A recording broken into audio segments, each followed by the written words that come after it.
Hey there, Jimmy Roberts for Renaissance Appraisal, and today we're going to tackle an interesting question that I often get from homeowners. And that question is, who do I work for?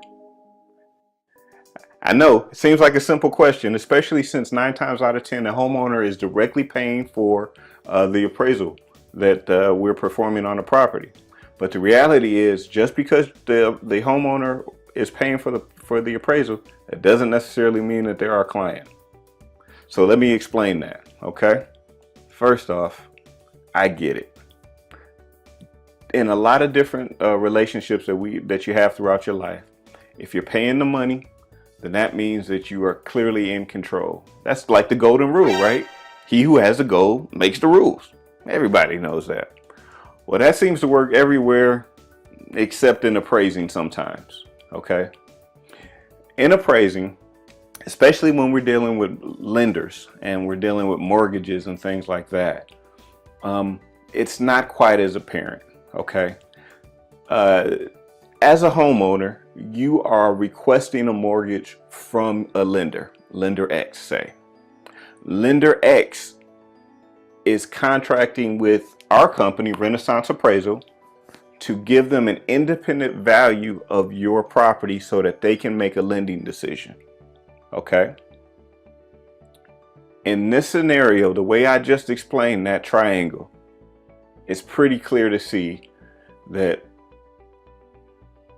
we work for the lender in this situation. Okay. The lender has contracted with us and we work for who contracted us. Okay.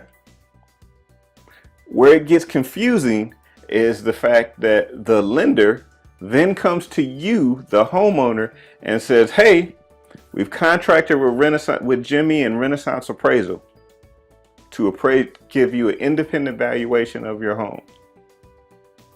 Pay us, and then we'll pay them. See, normally that doesn't really happen, right?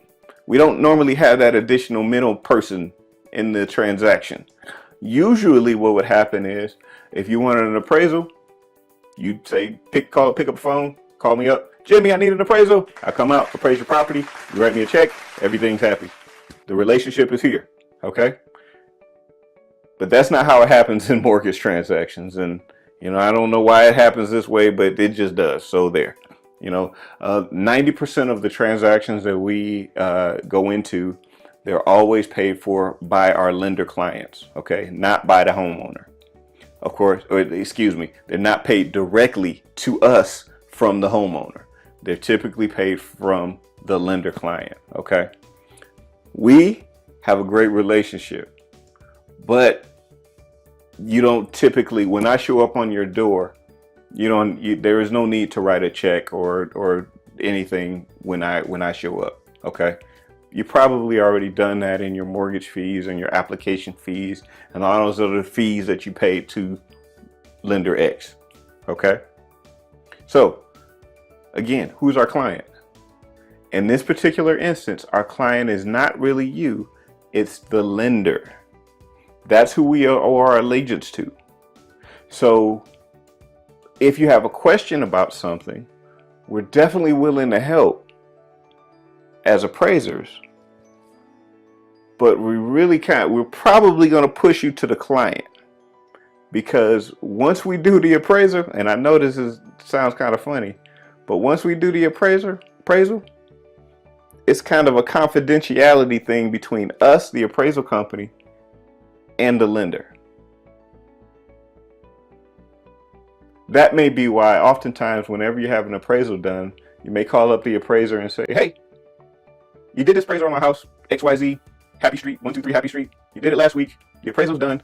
What's the value? I know in our office, what we always do is we say, hey, that is a great question. Unfortunately, we can't tell you. What we can do, though, and what we suggest you doing, is contacting your lender and having your loan officer give you a copy of the report directly. After all, you paid for it. Matter of fact, I think our words are something very similar to that. And that is very true. Because once you have because again, we can't give you the appraisal directly because it's not really your appraisal. It's your lender's. But once your lender gives you access to it, now you know what we know. You know what the lender knows, and we can all have a good discussion if the lender says it's okay for us to talk to you. I know that sounds kind of weird. Now, so that's a mortgage. So what happens when we're talking about an individual private appraisal? Okay, say for instance, you've got a property that you wanna get it appraised because you are going to put it in your estate so that your kids can get it upon your untimely passing. Hopefully that won't be anytime soon, right? Very simply, if you contract us, you are a client. Our appraisal and our loyalty is to you. Our confidentiality is to you because you are a client. In this instance, of course, you'll probably end up paying us directly. So our the confidentiality and the fiduciary duties that we did owe to the lender in the previous example, we now owe to you. So what does this mean? This means serious case, serious situation.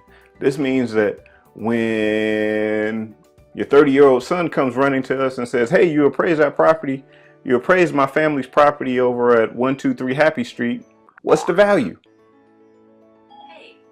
We tell them the same thing. Hey, we did appraise that property. But if you want to know the value, you should probably talk to your parents because they're our client. And until they tell us that we can talk to you, we can't talk to you. So I guess the long and the short of it is this. Who is our client? Well, it depends on the assignment. If you're talking about a mortgage situation, 9 times out of 10, it's going to be the lender. Probably 99 times out of 100, it's going to be the lender. If we're talking about an individual private assignment, it's going to be between you and the appraiser and anyone else you designate. But if you don't designate them, they're not a client and they don't get the same duties, the fiduciary duties that we owe you. I hope this helped. If you have any other questions, please give me a call. Jimmy Roberts with Renaissance Appraisal. We're here to help. Talk to you later.